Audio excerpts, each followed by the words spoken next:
মার্কিন হামলা ইরানকে যেন সব ধরনের সামরিক পদক্ষেপের বৈধতা দিয়েছে। আজ ইসরায়েলে ক্ষেপণাস্ত্র হামলা যেন তারই প্রমাণ। আক্রান্ত হওয়ার কয়েক ঘন্টার মধ্যেই প্রতিশোধ হামলা শুরু করে তেহরান। প্রথমে ইসরায়েল ভূখণ্ড লক্ষ্য করে নিক্ষেপ করা হয় এক ঝাঁক ক্ষেপণাস্ত্র। প্রচণ্ড আঘাত হানে উত্তর ও মধ্য ইসরায়েলে। সবার আগে খবর আসে রাজধানী তেল আবিব ও জেরুজালেমে ভয়াবহ বিস্ফোরণের। পরে জানা যায় বন্দর শহর হাইফা, নেস জিওনা, রিশন লেজিওনে বিধ্বস্ত হয়েছে বহু স্থাপনা।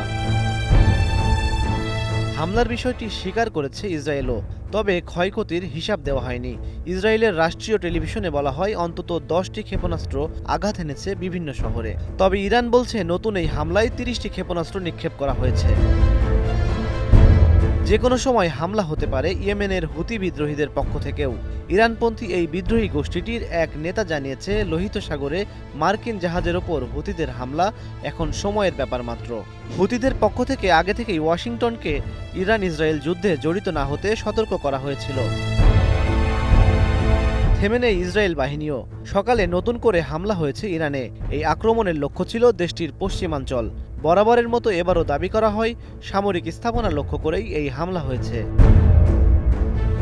কেবল পাল্টা হামলায় নয়, ইসরায়েলের হয়ে গুপ্তচর বৃত্তির বিরুদ্ধে চিরুনি অভিযান চালাচ্ছে ইরানি প্রশাসন। কার্যকর করা হচ্ছে সর্বোচ্চ শাস্তি। আজ মাজিদ মোসেইবি নামে এক ব্যক্তির মৃত্যুদণ্ড কার্যকর করা হয়েছে। তেল আবিবের হয়ে গুপ্তচর বৃত্তি এবং মোসাদ গোয়েন্দা সংস্থার কাছে সংবেদনশীল তথ্য তুলে দেওয়ার চেষ্টার অভিযোগ তার বিরুদ্ধে। মার্কিন হামলায় পরমাণু কেন্দ্রগুলোর কতটা ক্ষতি হয়েছে তা নির্ধারণে কাজ করছে তেহরান।